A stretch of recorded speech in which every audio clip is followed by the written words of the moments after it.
The early morning fog hung low over the pine forests of northern Minnesota as wildlife rehabilitator Sarah Connors made her way through the underbrush. The call had come in at dawn.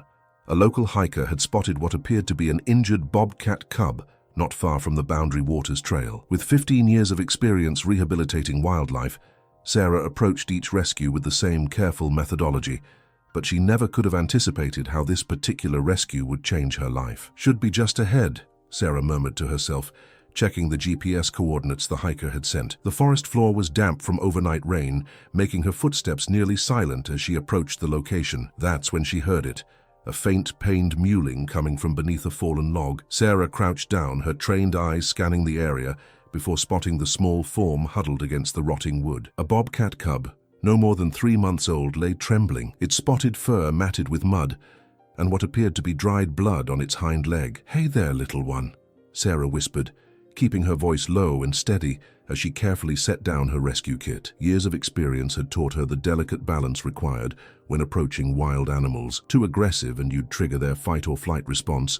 Too hesitant and you'd miss your window of opportunity. The bobcat's ears flattened against its head as it hissed weakly, but Sarah noticed something immediately concerning. The cub made no attempt to flee. A thorough visual assessment confirmed her suspicions. A deep laceration ran along its right hind leg, likely from a predator attack or perhaps a run-in with barbed wire from one of the nearby farms. "You're in rough shape, buddy," Sarah said softly, preparing the capture equipment, "but we're going to get you fixed up." With practiced movements, she managed to safely secure the cub in a transport carrier. What struck her as unusual was how, despite its initial hiss, the young bobcat seemed almost resigned to being handled, as though its will to resist had been depleted by pain and exhaustion. Back at the Northern Pines Wildlife Rehabilitation Center, Sarah's colleague Dr. Mike Reeves was waiting. The small facility, nestled on 20 acres of protected woodland, had become the region's primary resource for injured wildlife over the past decade. "Male, approximately 3 months old,"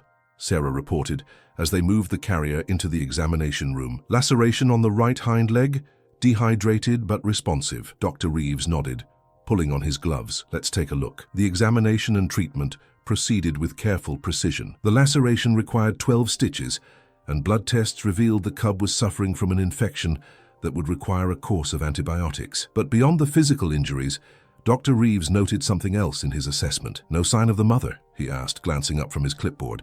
Sarah shook her head. "None. I checked the area thoroughly. Given his condition, I'd guess he's been alone for at least 3 or 4 days." "That's concerning at this age," Dr. Reeves replied. "He's old enough that the mother would normally still be teaching hunting skills. We'll need to be careful about imprinting if we want any chance of release." They settled the sedated cub into one of the quarantine enclosures, a quiet, dimly lit space designed to minimize stress for newly admitted animals. Sarah filled the chart, officially designating him as BB-247 in their system, though she had already started thinking of him as Wiley after noticing the distinctive W-shaped marking on his forehead. What neither Sarah nor Dr. Reeves could have predicted was how this particular bobcat would defy their expectations of wild animal behavior over the coming weeks, or how a simple smartphone video would catapult Wiley into unexpected internet fame. 3 days later, Sarah was conducting her morning health check when she noticed something peculiar. As she approached Wiley's enclosure with his medication and food,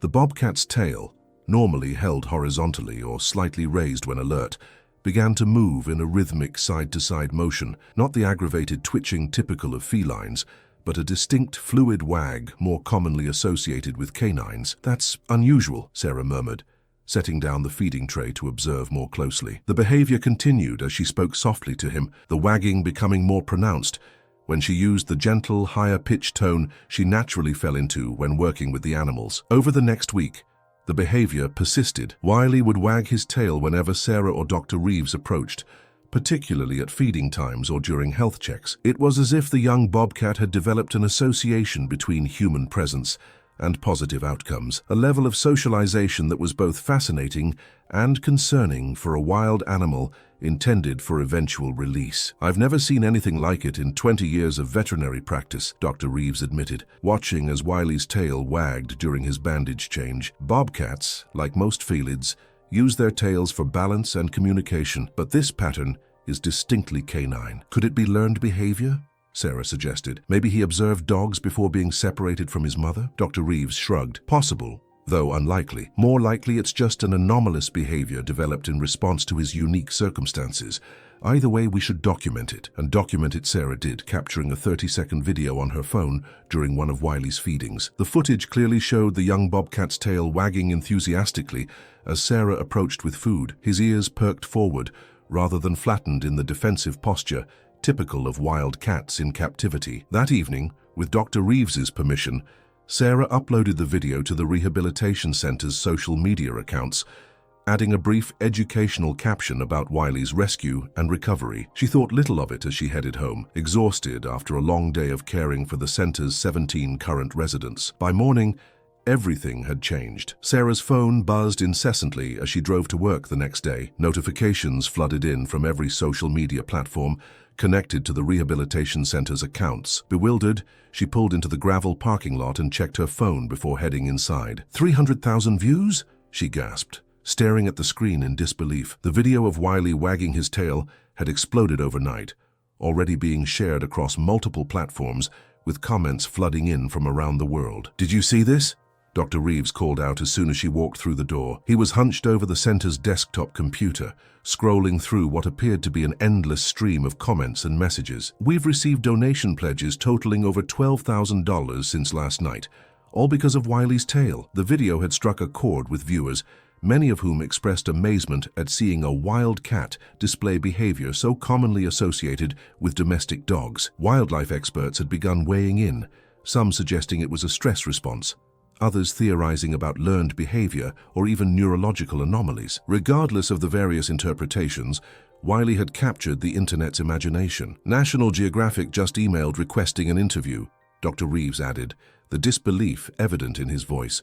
And the Weather Channel wants to feature Wiley in their Amazing Animals segment. Sarah sank into the chair beside him, overwhelmed. As a passionate wildlife conservationist, she had always sought ways to generate public interest in their work, but nothing had prepared her for this level of attention. "We need to be careful," she said finally. "Wiley isn't a pet or an attraction. He's a wild animal recovering from trauma." Dr. Reeves nodded solemnly. "Agreed, but this could also be an opportunity to educate people about wildlife conservation and the work we do here. Most people never get to see a bobcat up close, let alone one displaying such unusual behavior." Over the next few days, they developed a careful media strategy. They would allow limited filming under controlled conditions, use the platform to educate the public about wild felids and the challenges of wildlife rehabilitation, and most importantly, emphasize that Wiley's behavior, while charming, was anomalous and not representative of how wild animals typically behave. A week later, a small crew from a national nature documentary series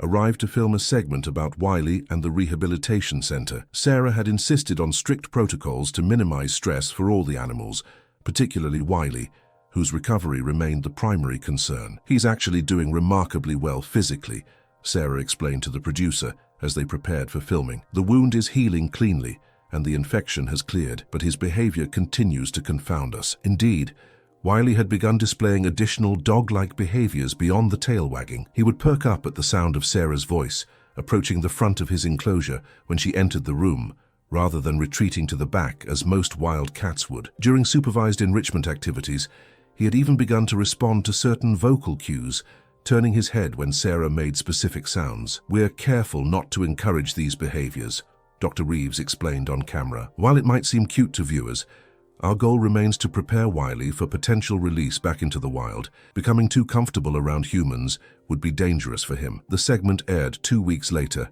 and once again, Wiley captured hearts nationwide. The rehabilitation center's website crashed from the surge in traffic, and donations continued to pour in. Wildlife biologists from universities across the country reached out, interested in studying Wiley's unusual behavior patterns. Amidst the media frenzy, Sarah remained focused on Wiley's rehabilitation plan. His physical recovery was progressing well, but his behavioral adaptations presented a significant challenge. The team had begun implementing a modified protocol designed to gradually reduce human interaction while introducing stimuli that would encourage natural bobcat behaviors. "It's like he's caught between two worlds," Sarah confided to Dr. Reeves one evening as they observed Wiley stalking a mechanical prey toy they had introduced to his enclosure. The young bobcat displayed perfect predatory movements, the silent approach, the focused stare, the precisely timed pounce, all instinctual behaviors that gave them hope for his eventual return to the wild. Yet minutes later, when Sarah approached to end the session, Wiley's tail began to wag enthusiastically. "The cognitive dissonance is fascinating," Dr. Reeves remarked. "His instincts are intact, but he's developed these anomalous social responses to humans." Their conversation was interrupted by the arrival of Dr. Elena Vasquez, a renowned wildlife behaviorist who had traveled from the University of Colorado to observe Wiley. After reviewing their documentation and observing the bobcat for several hours, she offered her professional assessment. "What we're seeing could be a combination of factors," Dr. Vasquez explained. "The age at which he was separated from his mother is critical. Bobcat cubs typically stay with their mothers for 9 to 12 months, learning essential survival skills. Being orphaned at 3 months during a key developmental period may have created a neurological flexibility that allowed him to adapt in unexpected ways," she continued, watching as Wiley tracked the movement of a bird outside his enclosure window. "The positive associations with humans during his recovery, food, pain relief, safety, have created reward pathways that manifest in these dog-like social signals. It's not unprecedented in wildlife rehabilitation, but it's certainly rare to see it expressed so clearly." "What does this mean for his release prospects?" Sarah asked, voicing the concern that had been growing in her mind. Dr. Vasquez's expression turned serious. "That's the million-dollar question. Based on my observations, Wiley shows strong predatory instincts and good physical capabilities, but his comfort with humans poses a significant risk. A bobcat that approaches people expecting positive interactions could quickly find himself in dangerous situations." The assessment confirmed what Sarah had feared. As Wiley's primary caretaker, she had formed a bond with the unusual bobcat, but her professional ethics remained clear. The goal of wildlife rehabilitation was always release when possible, yet she now faced the very real possibility that Wiley might not be a candidate for return to the wild. As the team grappled with these complex questions, the public's fascination with Wiley continued to grow. Memes featuring the tail-wagging bobcat spread across social media. Children sent hand-drawn pictures to the rehabilitation center. A local brewery even named a beer after him,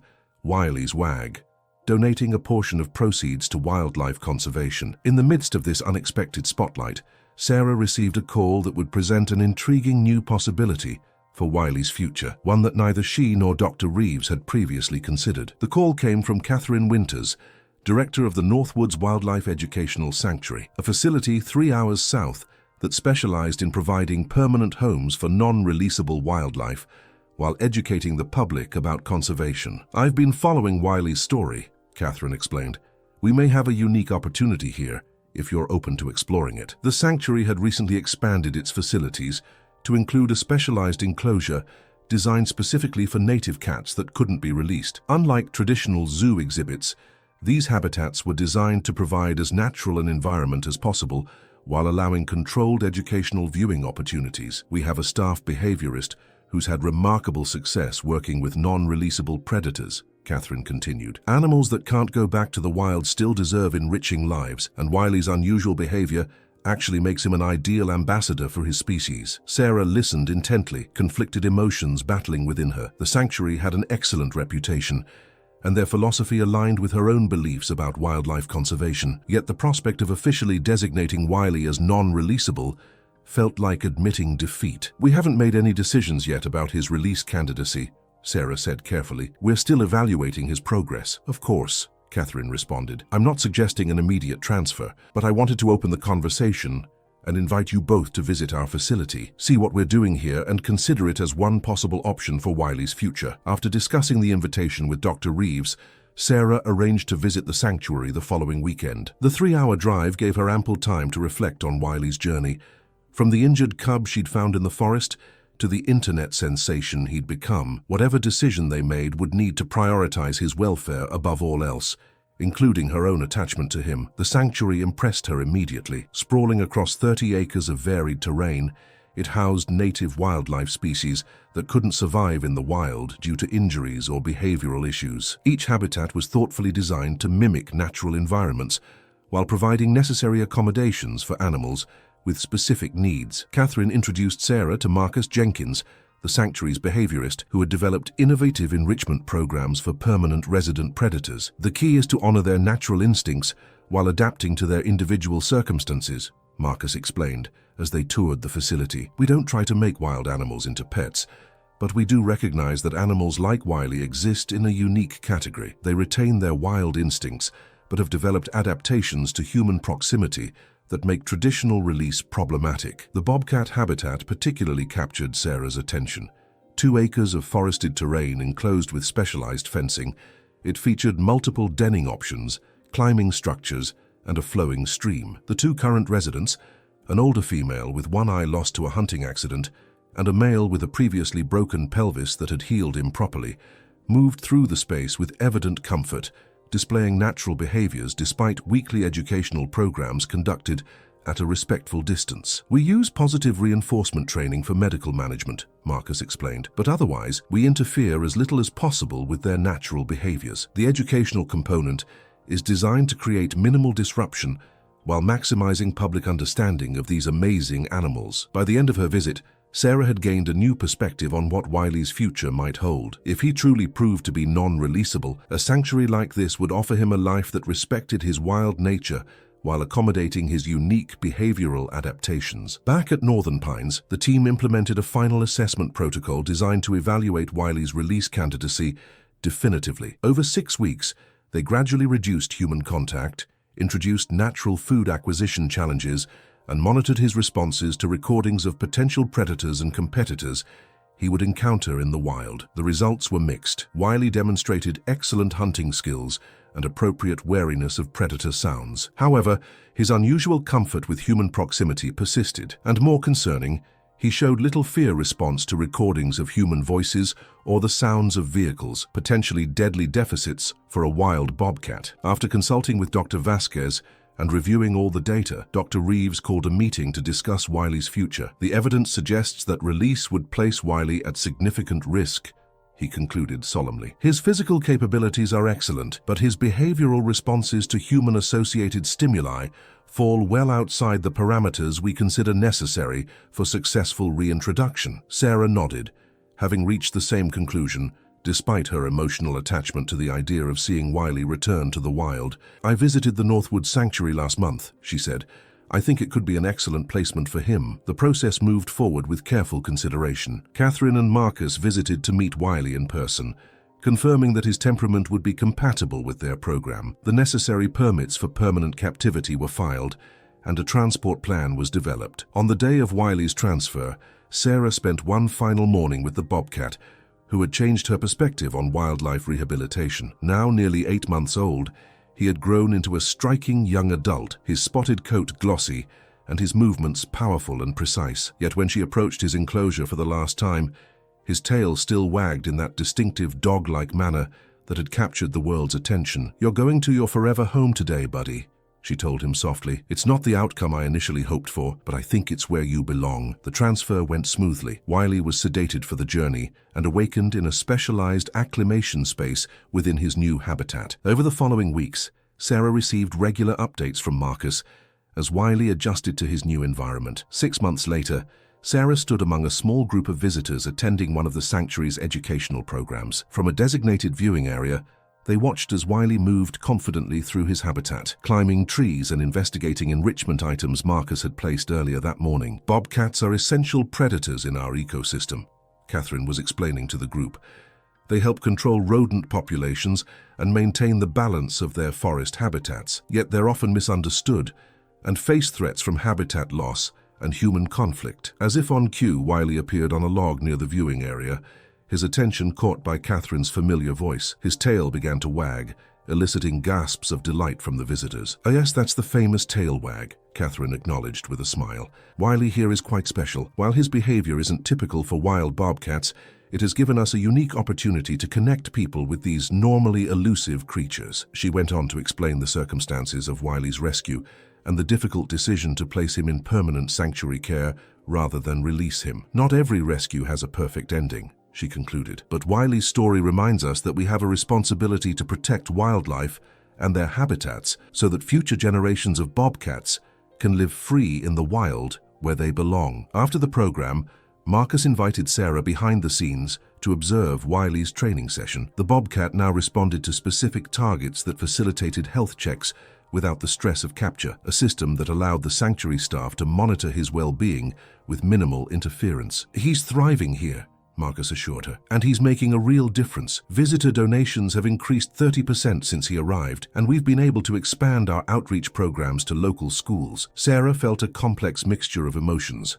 The lingering sadness of not having been able to return Wiley to the wild, combined with genuine satisfaction at seeing him adapting so well to his new life. His unusual behavior, once a source of concern for his release prospects, had transformed into a powerful conservation tool, helping people connect with a species they rarely encountered. As she prepared to leave, Sarah stopped for one last look at Wiley. The bobcat was sprawled on a sunny rock ledge, looking for all the world like the wild predator he was, save for the moment when Marcus called his name and that distinctive tail began to wag once more. "Sometimes the right outcome isn't what we initially envision," Catherine said, noticing Sarah's expression. "But Wiley has found his purpose, not as a wild bobcat, but as an ambassador for his species." Sarah nodded, finally making peace with the decision. "And sometimes," she replied, "the animals we rescue end up teaching us more than we ever expected." In the months that followed, Wiley's story continued to spread, raising awareness about bobcat conservation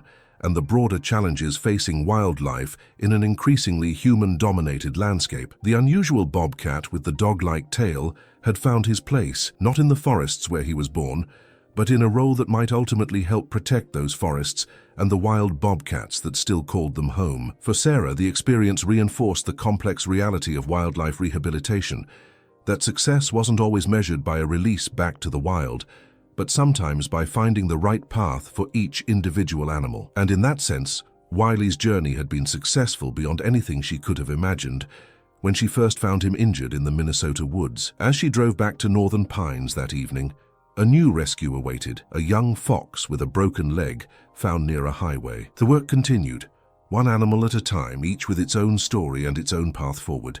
And sometimes, if they were very lucky, those stories might change the way people saw the wild world around them, just as Wiley had done with his unexpected, impossible wag.